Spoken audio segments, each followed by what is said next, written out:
Is there anyone here today for the first time?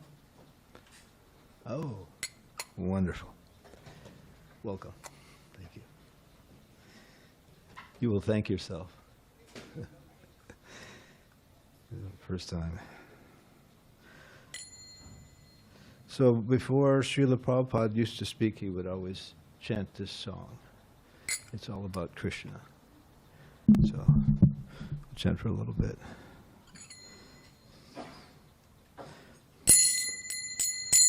Jaya Radha Madhava Kunja Bihari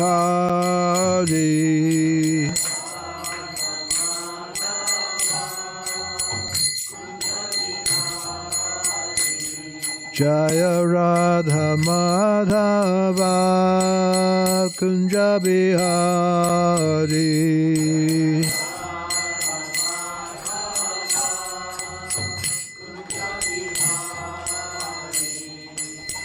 Gopi Janavallabha Girivaradari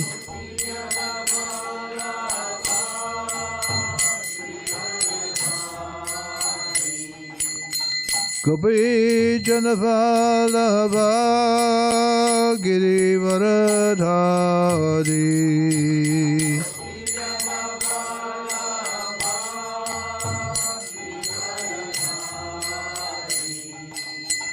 Yasodanandana Brajajanaranjana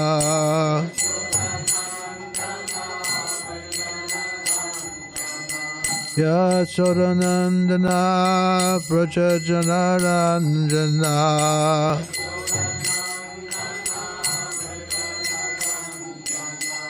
Jamunatira Vanachari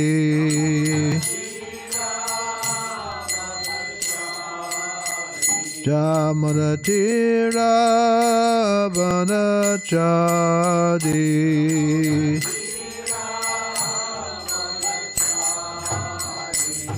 Jaya Radha Madhava Kunja Bihari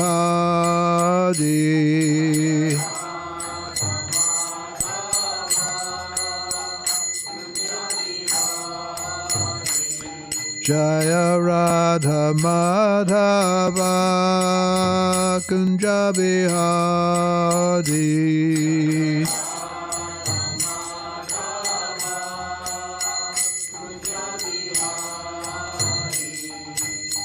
Hare Krishna, Hare Krishna, Krishna Krishna, Hare Hare, Hare Rama, Hare Rama, Rama Rama, Hare Hare.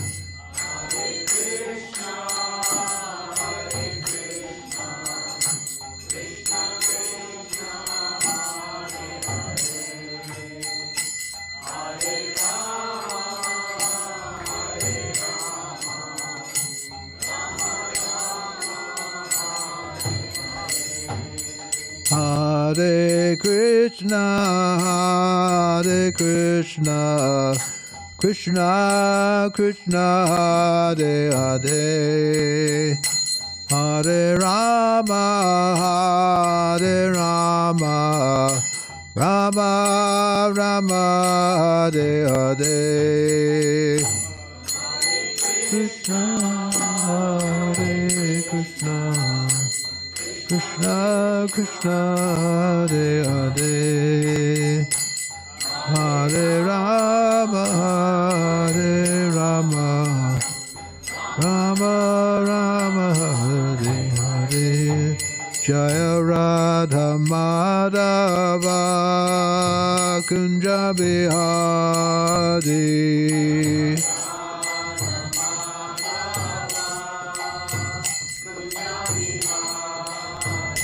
Jaya Radha Madhava Kunja Bihari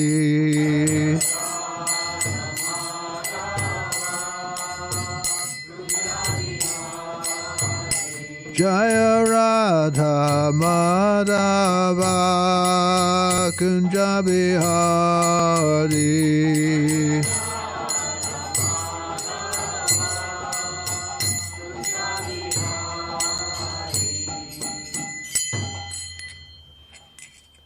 Nama Om Vishnu Padaya Krishna Prasaya Bhutale Srimate Bhaktivedanta Swaminiti Namane Namaste Saraswati Devi Gaurvani Pacharne Nivashesha Shunyavadi Pashati Desatarne.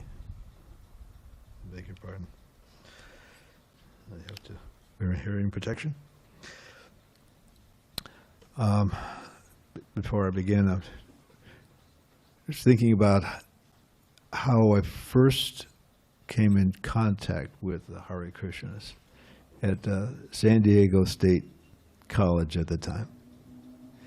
And they were standing outside the student lounge with these long robes, shaved heads when long hair was cool, and a ponytail with face paint and playing finger symbols. I mean, how weird does it get, right? Little did I know at the time what these people were all about. And they would sometimes try to stop you and sell you a book, maybe a small book or Bhagavad Gita or a Krishna book. And I'm sorry? Magazines? Well, they at the time they weren't distributing magazines. Okay, this is 1971 at San Diego State.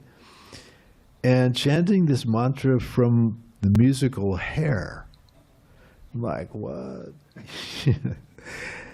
And so fast forward to today, let's see, how many years is that? 71, 70. And somehow I joined, and what a journey. And so to come to the Krishna temple, to walk in the door, is not ordinary. We don't find everyone, crowding in here like the, 2 doors down, watching the latest football game. Only certain people, for some reason, wanted to know something. What are these Hare Krishnas all about? What do they do? They seem nice people, and maybe they got something, some food distribution, or maybe I got a book or something. Let's go check this out. So this is a very significant thing, especially coming for the first time. I remember the first time I came. It was pretty eye-opening. My goodness, look at the decorations, and it was just absolutely, where do you find this sort of thing? Maybe in an art museum, but not even that. So Krishna consciousness, what we call Krishna consciousness, is a type of yoga. As they say, you're gonna like it, right? Yoga means to connect, right? That's the, you have 2 and you put 2 and 2 together, you get 4. Okay, so a relationship, okay, between us and God. That's what real yoga is. Okay, yoga in previous times was recommended for self-realization, but it took a long time. Maybe 100,000 years. Not exactly possible in this day and age, because we're lucky if we hit 100. Okay, so in this age, the recommended process is very easy, and it doesn't require any monetary investment or anything, to simply vibrate the names of God. And we have a special mantra, the meaning of which is, O Lord, O energy of the Lord, please engage me in your service. That's what this Hare Krishna mantra actually means. So these are all names of God. If you have another name of God, maybe Jehovah or Rama or some other name of God, you can chant that. This was specifically recommended, this Hare Krishna mantra. Only three words arranged in that particular order. So the devotees chant on beads, just like a rosary. You chant around the beads 16 times minimum every day. And when you're chanting, you're actually in communion with God. You're performing this yoga and feeling the presence of Krishna. When I first met a devotee, came to my door, he said, if you chant for 5 minutes a day, you'll see a change in your consciousness. Well, I guess I've tried everything else, you know, the drugs and rock and roll and whatever. Why not? So I used to drive in my car on the way to school because I didn't want anybody to know I was doing this, right? This is very, you know, not exactly the most popular thing in the world. And I would chant to the tune from the musical Hair, in which I had the soundtrack, so I had it already. But driving 70 miles an hour downtown LA with someone 10 feet in front of you and someone 10 feet behind you is pretty harrowing. But when I was chanting, it's like I didn't care.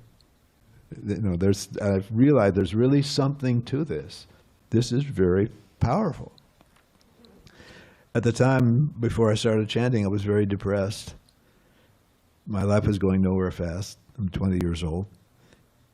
And all of a sudden, this depression is just like going away. And that I knew that it was from the chanting.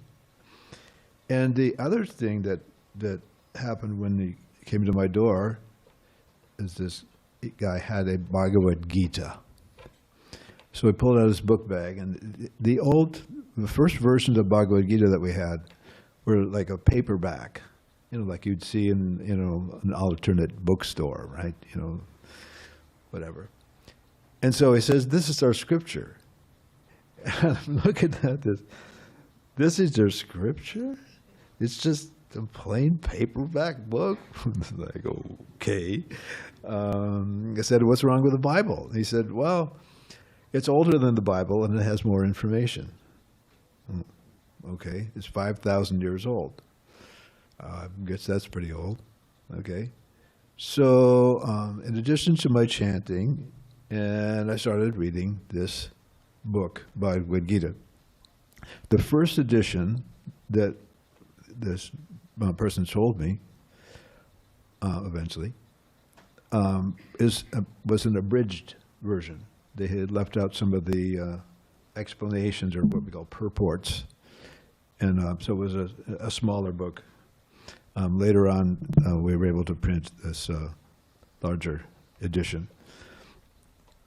So as I began reading this book, all the different ideas that you hear about, you know, there's karma and reincarnation and, you know, life on other planets, you know, is there a God? I mean, I grew up a Christian, but there's really scant information other than Jesus, which you may or may not, if you're a Christian, you may or may not believe is God himself, but there's very scant information about the Godhead. If Jesus is praying to someone, who is he praying to? He's not praying to himself. Why would he do that? So there's a Father. Okay. So as I began reading Bhagavad Gita, which word Bhagavad Gita in Sanskrit means the song of God. Bhagavan or Bhagavad indicates Supreme Lord, and Gita means song. So as I began reading the Bhagavad Gita, everything is there, all in one place, and it all fits. It's like a big puzzle. They have all these pieces, and you put it all together, and it's like, wow, I can't assail this. And it's not against my religion. Even though I grew up Christian, it's not contradicting. there may be some details, because in course of time that may have been, doctored or edited or whatever. But everything is there, and it makes perfect sense. And on every page, it says devotional service to God or Krishna is the only way that you'll understand God. It's the only way. Devotional service. So I'm like, what does this mean? So I called the temple. What is this devotional service? He said, well, if you come down on Saturday, we'll show you what,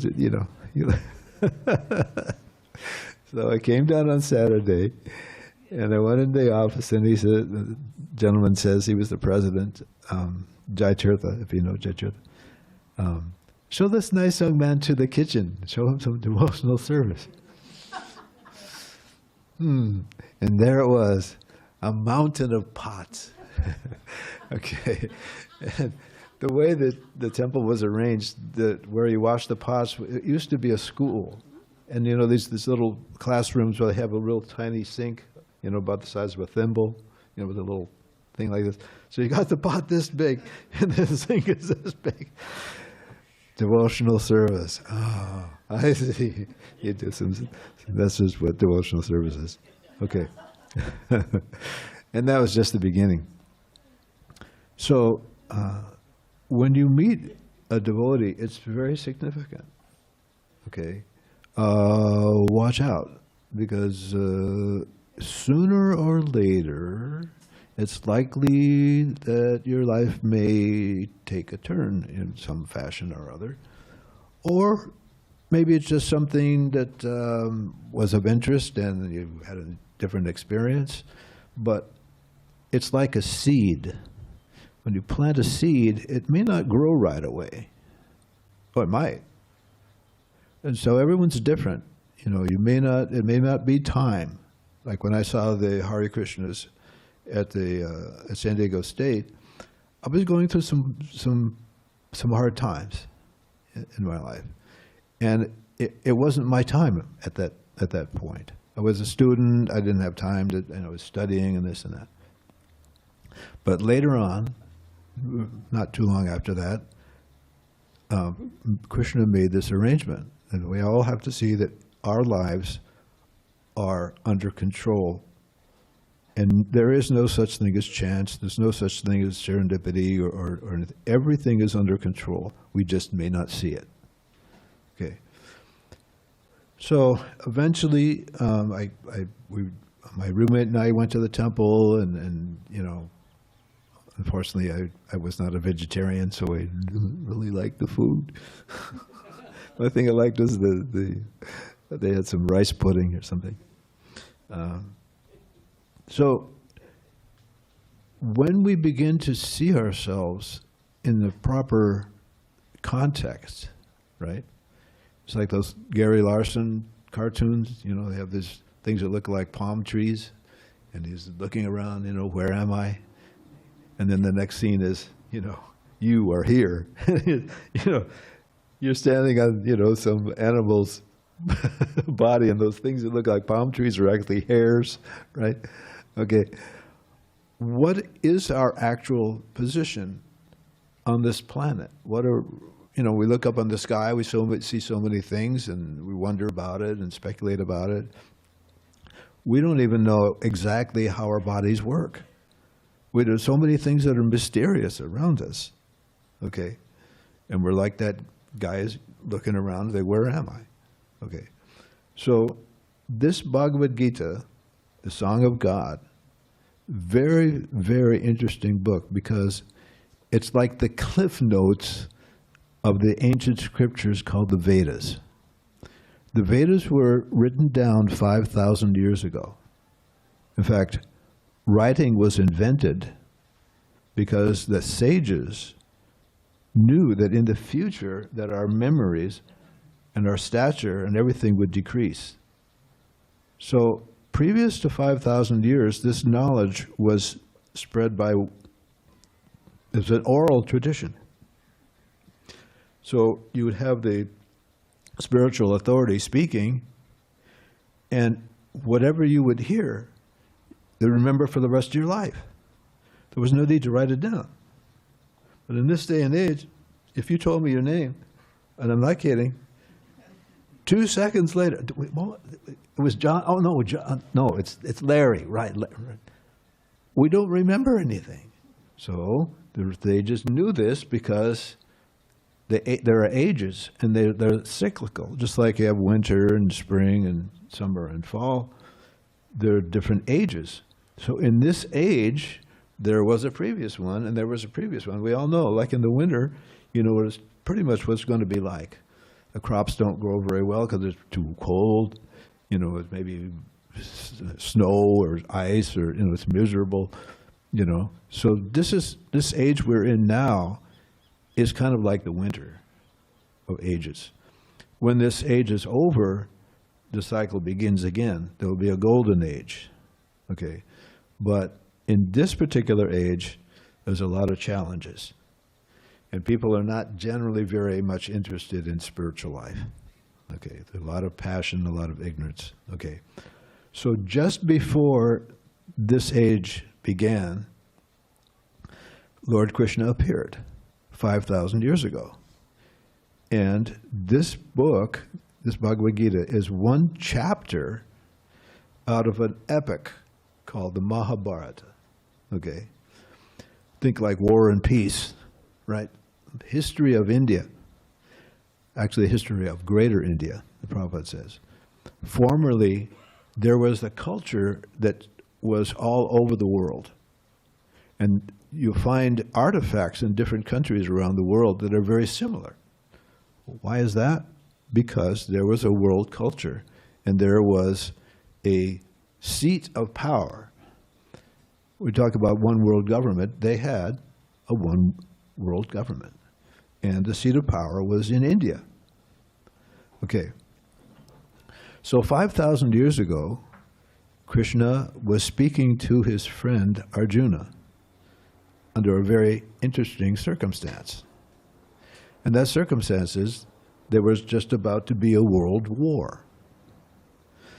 Now, if you're going to talk philosophy, why are you going to speak this on a battlefield and not to an assembly of scholars? Or if you understand Indian culture, there are different castes.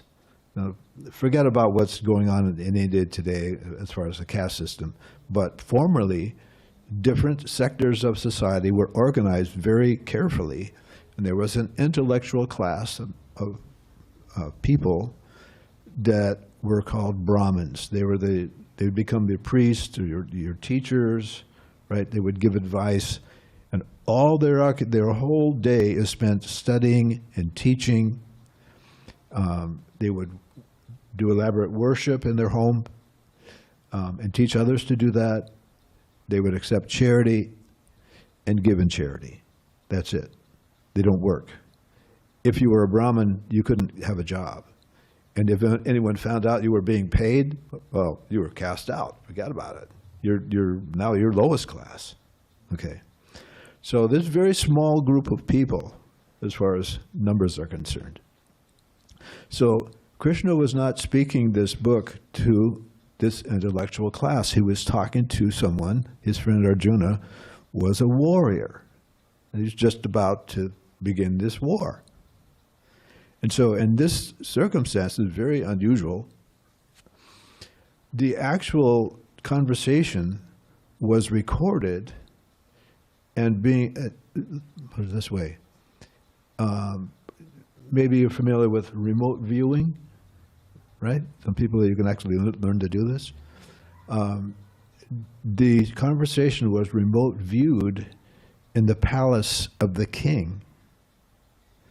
And this sage was describing, the sage was empowered to hear the whole, and envision the whole conversation going on, and it's telling the king what's going on. The king is in his palace. Unfortunately, the king was blind. So that's a whole intrigue in this epic called the Mahabharata. So if you're going to speak philosophy, in this day and age particularly, you might have a theosophical society or something like that, where, sitting in chairs, drinking lattes or cocktails or whatever, speculating on what things mean. Normally, you would have a group of intellectuals who would like to hear about philosophy. But the people in general who need to know this knowledge, they'll be attracted more to stories of intrigue, right? And all of the machinations of governments and rulers and kings and all kinds of things. It's very, very interesting, right? We like to hear stories, right? And if you read the Mahabharata, actually there are some condensed versions you can read. It's so unbelievable, the things that happen, supernatural, many supernatural things happen, that you literally can't wait to read the next paragraph after the one you read before. It's like, oh my goodness, Hare Krishna. So, building up to this Bhagavad Gita, Song of God, is the whole point of this epic. Okay, so it's just about, a war is just about to begin. The trumpets are blaring. They're blowing. They blew conch shells. You see these little, what a conch shell is? Big conch shell. And the whole mood, everything's just about to begin. And Arjuna, his friend, is like, wait a minute. Because the circumstances are that Arjuna was fighting this war to regain the kingdom that was unlawfully usurped. Again, we're talking all kinds of intrigue. Okay, so he was fighting to regain the kingdom that rightfully, by the law of succession, was going to be his. But it happened to be that he was fighting against his own family, extended family. So he told Krishna, because Krishna was driving his chariot. Okay, think like the legend of Bagger Vance. Ever heard this? See this? Read the book. His caddy was giving him advice. Okay, so Krishna agreed to drive Arjuna's chariot. So, aside from knowing who Krishna is, Krishna was doing something to serve his friend Arjuna. But he agreed that he would not take part in the fighting. Okay. Krishna actually had his own army. And he gave his army to the other side. Because Arjuna had the chance to accept his army. He said, you can have my army or you can have me. This is previous to this speaking Bhagavad Gita. And Arjuna said, I don't need your army, I need you. So his cousin brother, who was his enemy, said, well, if Arjuna's not going to take the army, I'll take it, right? So on one side, the family they were known as the Kauravas. I'm not exactly sure why that name, but anyway, the Kurus. And the other side were the Pandavas, and there were 5 brothers, and they were to accept the throne. But this big other part of the family had usurped it unlawfully. Okay, so as the battle's about to begin, he asked Krishna, take me to the front, and let's just see again who we're fighting with.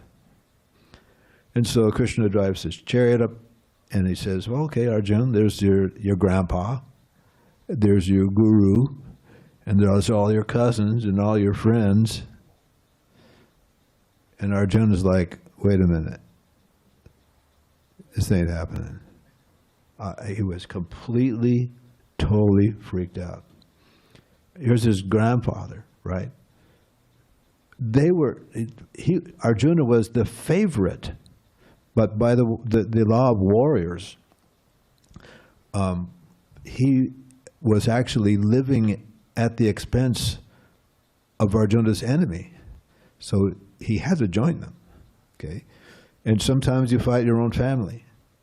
So anyway, so Arjuna says, I don't think so. I'm losing my mind. You know, this is just overwhelming. And he took his arrows, the bow and arrows, and he threw them down and said, no, I'm not going to fight. So realizing that, you know, either he's going to quit or he's got to fight, he said, Krishna, I'm so freaked out right now, I just don't know what to do. But you're my friend, so I'm going to change that right now. I said, I want you to be my guru. I accept you as my spiritual master. Please tell me, what should I do? Tell me what's the best for me. And he had given so many good reasons why he shouldn't fight. So that's the beginning of Bhagavad Gita. The truth is that Arjuna already knew what Krishna was going to speak. But temporarily, Krishna imposed some illusory energy on Arjuna. And Arjuna was in the position of asking questions which were being recorded. The questions and answers is what Krishna wants to speak to every one of us into the future. Why did Krishna speak Bhagavad Gita only to his friend Arjuna? And Krishna answered that. He actually said, I'm telling you this because you're not envious of me. You're not envious of me. Okay. You're my friend and you're my devotee. And therefore, I'm speaking to this most confidential knowledge. Okay? Of all the different philosophies in the world, from nihilism to Buddhism to any kind of ism you can come up with, okay? This Bhagavad Gita, Song of God, tops them all. Everything is put in its place. Just like I said, if you read Bhagavad Gita, everything is in its place. It's like climbing to the top of a mountain. You can, if you go like Coles Mountain or some of these little hills around here, you get a 360-degree view, right? And you can see the people, on their way, right?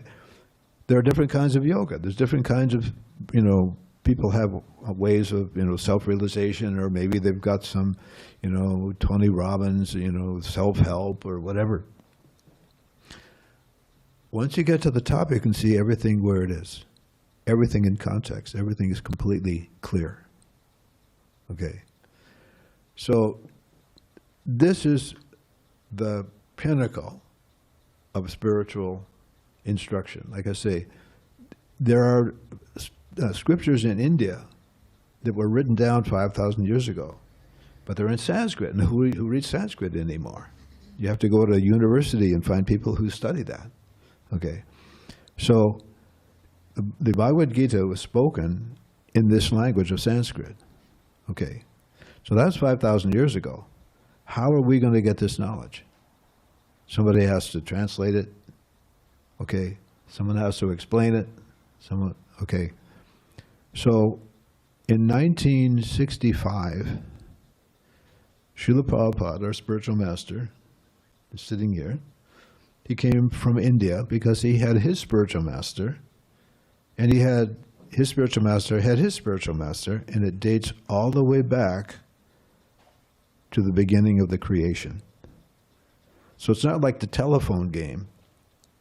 Because in the telephone game, if I tell you something and you whisper it here, and then goes around the room, it gets to the end, it's unintelligible, nothing like the beginning. But we have literature. Okay, it's being passed down. So if someone becomes an expert who can explain it, okay, then it's not been changed. If I'm Einstein and I'm teaching my theory of relativity or whatever, okay, if some student of mine learns it well enough to teach it, then does it make any difference if I'm talking or he's talking? Okay, so the disciplic succession, which is talked about in Bhagavad Gita, is that you have a spiritual master, and the spiritual master has disciples. If one of those disciples becomes qualified to teach it, then he becomes the next master.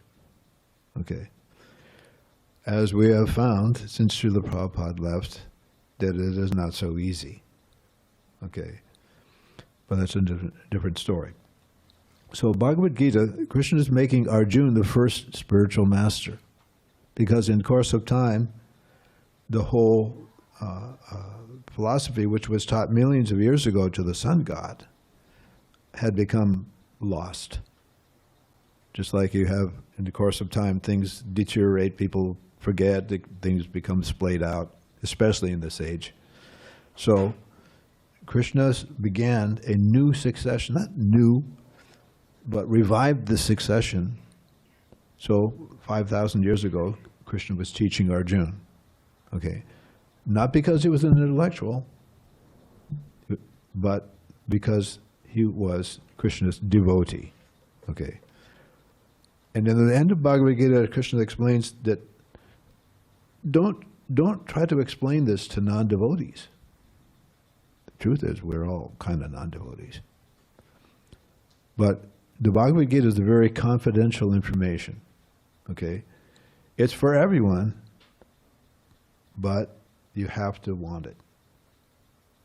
You have to want to understand what's going on. We're human beings, so we should want to know. So we're curious about the world, we have scientific investigations. We should understand where we came from, right? What's it all about, Alfie? Right?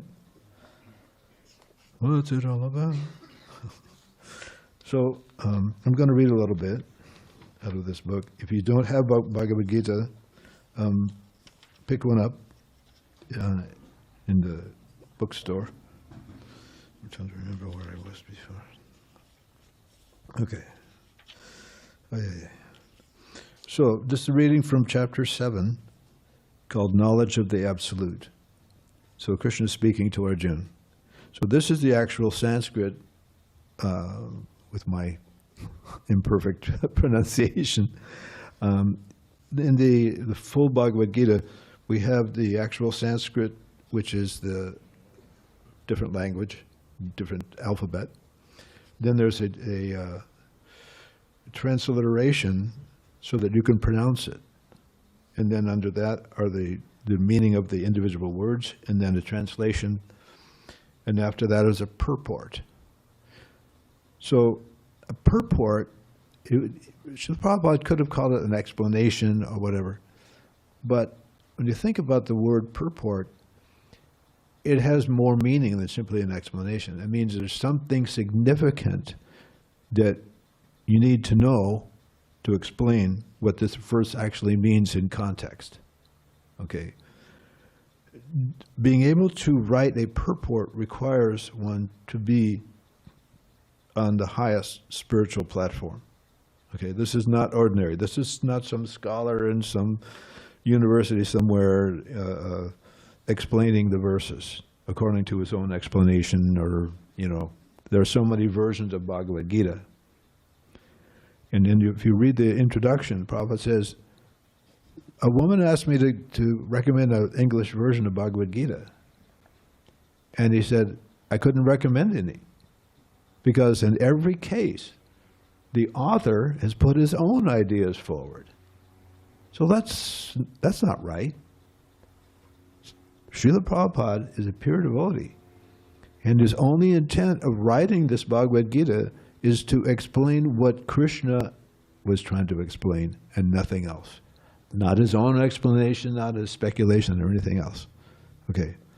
So a purport means for the devotees how we can assimilate what's being said.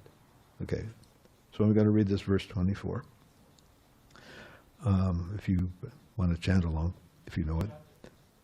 chapter 7, text 24. Avyaktam vyaktamāpanam manyate mamabudaya varangbhavam majananto mamavyayam anuttamam. Translation. This is Krishna speaking. Unintelligent men who know me not think that I have assumed this form and personality.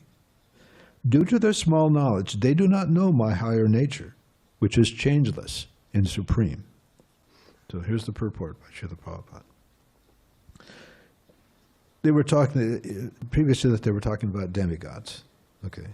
So those who are worshippers of demigods have been described as less intelligent persons. And here, the impersonalists are similarly described. Lord Krishna, in his personal form, is here speaking before Arjuna. And still, due to ignorance, impersonalists argue that the Supreme Lord ultimately has no form. Yamunacharya, a great devotee of the Lord, in the disciplic succession from Ramanujacharya, has written two very appropriate verses in this connection. He says, "My dear Lord, devotees like Vyasadeva and Narada know you to be the personality of Godhead. By understanding different Vedic literatures, one can come to know your characteristics, your form, and your activities, and one can thus understand that you are the Supreme Personality of Godhead. But those who are in the modes of passion and ignorance, the demons, the non-devotees, cannot understand you. They are unable to understand you. However expert such non-devotees may be in discussing Vedanta and the Upanishads and other Vedic literatures, it is not possible for them to understand the personality of Godhead." In the Brahma Samhita, that's another scripture that we read, it is stated that the personality of Godhead cannot be understood simply by study of the Vedanta literature. Only by the mercy of the Supreme Lord can the personality of the Supreme be known. Therefore, in this verse it is clearly stated that not only the worshippers of the demigods are less intelligent, but those non-devotees who are engaged in Vedanta and speculation on Vedic literature without any tinge of true Krishna consciousness are also less intelligent. And for them, it is not possible to understand God's personal nature. Persons who are under the impression that the absolute truth is impersonal are described as asuras, which means one who does not know the ultimate feature of the absolute truth. So we're talking about those who are not devotees don't understand that the ultimate supreme truth is ultimately a person. Okay, there's a personal philosophy, okay, as opposed to Buddhism, which is impersonal, for example. So, in the Srimad Bhagavatam, it's another literature that we read. It's another series of many books. It's also available in the store. It is stated that supreme realization begins from the impersonal Brahman and then rises to the localized supersoul. But the ultimate word in the absolute truth is the personality of Godhead. Modern impersonalists are still less intelligent, for they do not even follow their great predecessor, Shankaracharya, who has specifically stated that Krishna is the Supreme Personality of Godhead. So there was this great personality called Shankaracharya. So it's a bit of an explanation, but his philosophy, what he was teaching, okay, he was holding back what he actually knew. He was teaching that God exists, but he hasn't got a form. He was teaching that God doesn't have a form. Who would be attracted to that? But somehow or other, he was very powerful. But he knew that God had a form. So he was teaching this philosophy. It was a special circumstance. But those who follow his philosophy of impersonalism, it ruins your chances to become a devotee of God, because if God's not a person, then Krishna consciousness or God consciousness in that way has no meaning. Okay? So Shankaracharya specifically, at the end of his life, he admitted Krishna is the Supreme Personality of Godhead. He's the ultimate truth. Okay? But for his followers, they didn't understand that. They just thought he was mad. So Shankaracharya specifically stated that Krishna is the Supreme Personality of Godhead. Impersonalists, therefore, not knowing the supreme truth, think Krishna to be only the son of Devaki and Vasudeva, or a prince, or a powerful living entity. This is also condemned in Bhagavad Gita. Only fools regard me as an ordinary person. That's what Krishna says. The fact is that no one can understand Krishna without rendering devotional service. This sounds familiar.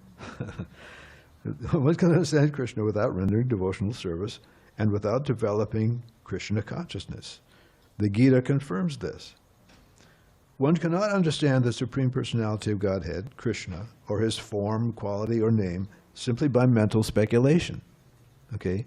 Again, I'm not singling anyone out. If someone's a scholar in the university and they're studying Vedic literature, and that's all well and good, okay?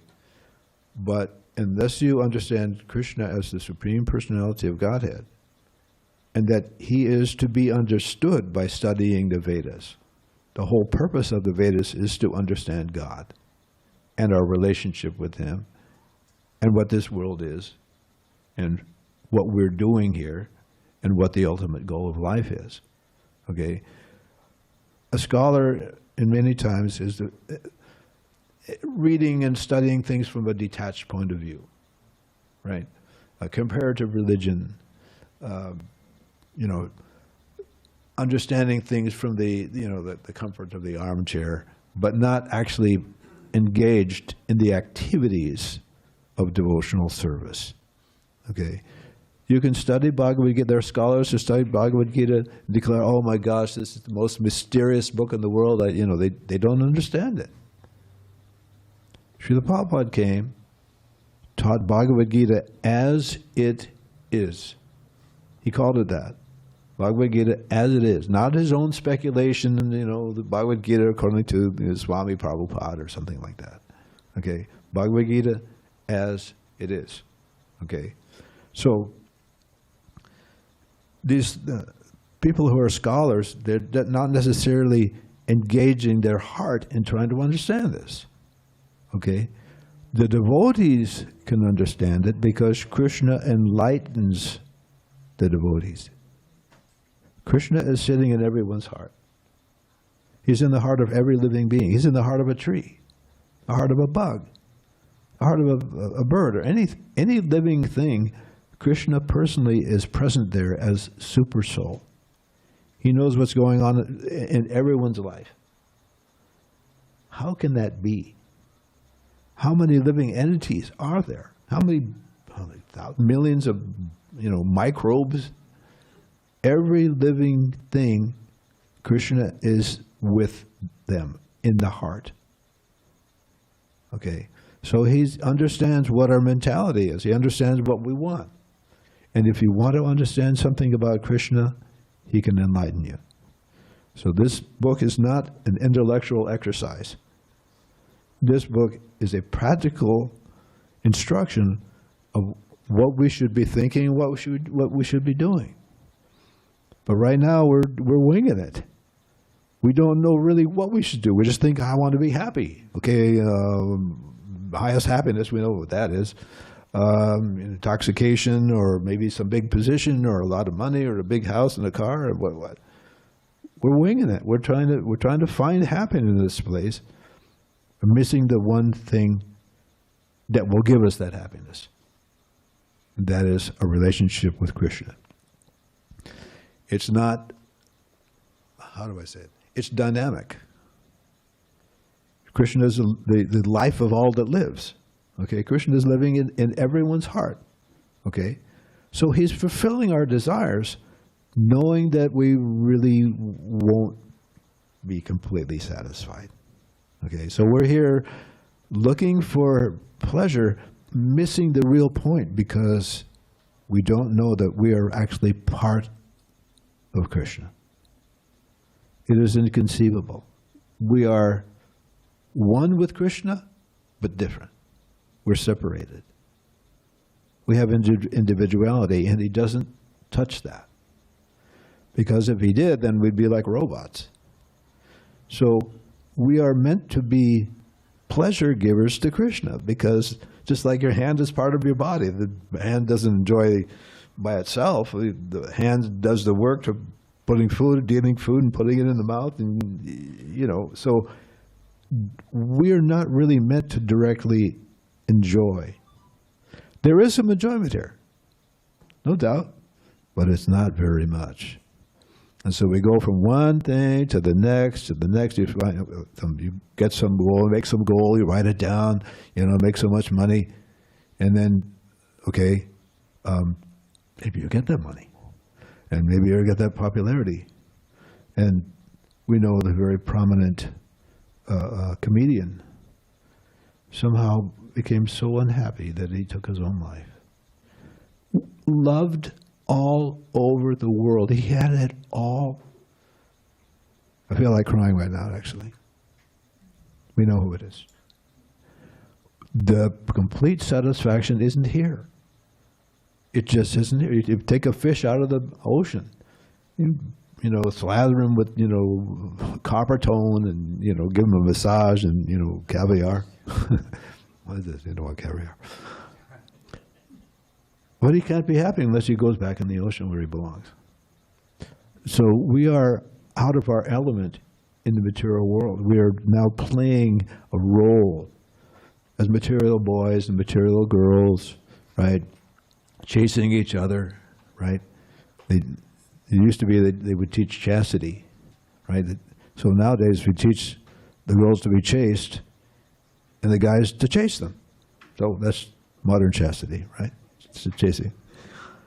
But the real truth is, in the spiritual world, everyone is serving Krishna. And service is the basis of love.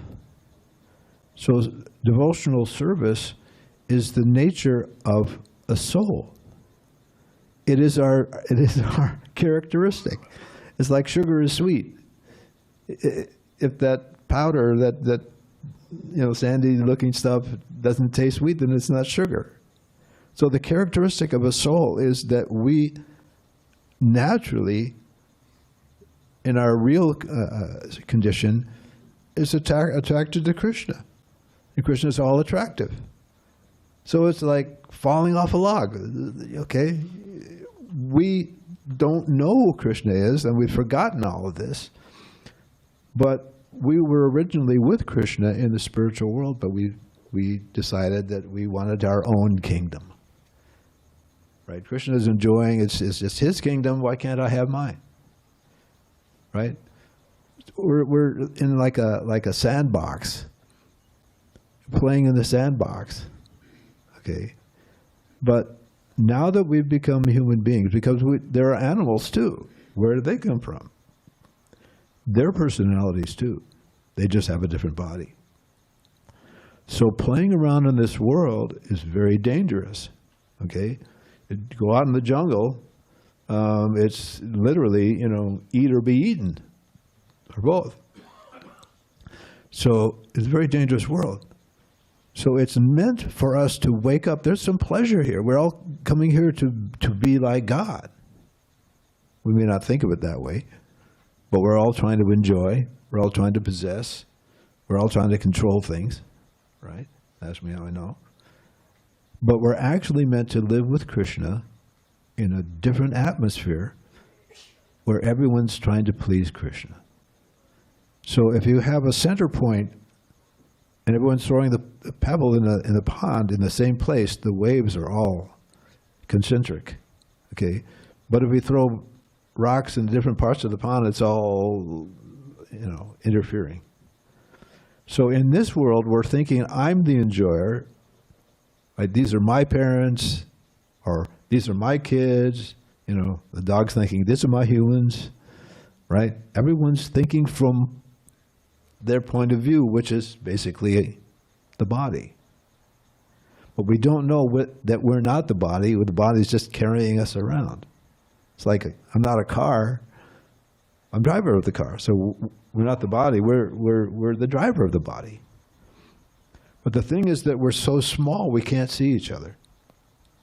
The size of the soul is, cut the tip of a piece of hair and cut it into 10,000 parts, that's about the size of us. It's subatomic. Okay. So we have this, there's this energy, this material energy, material world, is the place, the sandbox for wayward souls who don't want to live with the Supreme Lord. We kind of went AWOL. We didn't want to do the devotional service. We want the devotional services to come this way. We've got it backwards. But when you do devotional service, and I can tell you, when I went to that temple that first day, at the end of the day, I understood why the devotees are jumping up and down in ecstasy. It's like, I get it. I'm feeling good, right? Feeling good, right? Because that's the natural condition. It's not natural not to be ecstatic and happy all the time. In the spiritual world, they don't walk, they dance. They don't talk, they sing. They're so happy. That's where we want to go. Or we just don't know it. And that's what Krishna consciousness is all about. It's ironic. How was I to know that these people had this knowledge, dancing around playing finger cymbals in front of the San Diego State Aztec Center? What's the deal? Okay, why are there people who are renunciates? Right, we see the devotees here, they're wearing the saffron cloth. Okay, these are what we call brahmacharis, and some of them are take a very serious vow. Because we don't want to be entangled anymore. I lived as a monk for about 15 years. Those who are trying to enjoy themselves on the outside are not a good influence, because that's our natural tendency. We're conditioned, right? Bad habits. And the bad habit is we're trying to enjoy and get rid of this guy, God, Krishna. I don't want to do what he says, I want to do what I say, right? We're all trying to be independent. So we have caused our own difficulties, right? There's a law of karma, action, reaction, right? You do something good over here and something good happens, right? You get some good karma, like someone like Taylor Swift, he's got all the symptoms, the person with the most good karma in the world. But maybe somebody's wealthy, but they're not good looking. The four symptoms of good karma are, bodily beauty, wealth, good family, and a good education. And so it might have all four, it might have 2 out of 3 or 2 out of 4, whatever. Okay. So we have created our own situation. And sometimes we've done something good, sometimes we haven't. And what's good and what's not, some people think that I know what's good, I know what's not, but you may not know what's good. Ultimately, is it good in the eyes of God? That's the real test. Okay, so we have the Bible and we have different scriptures and different teachers trying to teach us what should we do and what shouldn't we do. And if you follow their advice, you end up in a nice place. There's a higher planets that's described in Bhagavad Gita, higher planets where people enjoy a standard of life that we can't even imagine. It's like thousands of times better, right? And all the religions of the world are pointing to, we want to go to heaven when, with 72 virgins, and, which version are you talking about, right? The King James version, So this is very enticing. And when we talk about demigods, the demigods, they're not gods, but they're deputed, okay, like a deputy. Think of it like someone who's been a very good prisoner. They get special privileges. Maybe they are able to control the sprinkler system, okay? So there are demigods who control different aspects of nature. Like there's a demigod of the sun. There's demigod Indra, who's in charge of the rain. And there are millions of the demigods, and they live in those planets, what you see in the sky. They're not suns, they're called planets. So these demigods enjoy a lot of enjoyment. So these religions are talking about going to these different planets. And there are, in the Vedas, there are descriptions of worship, that you worship a certain demigod, and you can go to their planet. So Krishna is talking about that. In the previous person talking about worshiping demigods, but Krishna condemns it. He said that because they're enjoying, that's really against Krishna consciousness, believe it or not. If you want to go and enjoy like that, that's fine, right? It's in the Vedas. You know, the Vedic paradigm is, you know, umbrella, something for everybody. Okay, so if you want to worship a demigod maybe you want a beautiful wife, you worship goddess Uma. And sometimes you get the result. Somebody worships some demigod for money and they get it. But it's temporary, and Krishna condemns it. He said, you know, those who do that kind of thing are less intelligent. Okay? So the real solution to all of our problems is very simple. It's called Krishna consciousness. And the way we do it is to chant the names of God, read what Krishna says, and we don't say we have a patent on God, but we know a lot. Okay, so we don't condemn anyone. If you have a particular religion that you're doing, that's perfectly fine. We don't condemn anyone. We welcome it. We're on the same team. Okay, those who do not have any interest in this and they don't like the idea of a God, you can pray for them. Maybe give them some food that's offered to God, some prasadam we distribute to the masses. But this Krishna consciousness is really meant for the devotees, and that's the wonderful thing about Krishna consciousness. It's a secret. It's an open secret.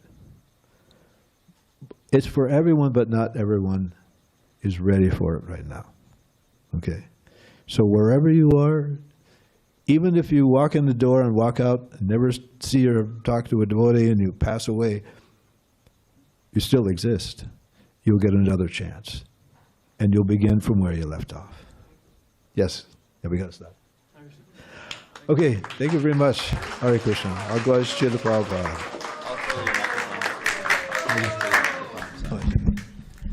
Thank you everybody for coming tonight to our Krishna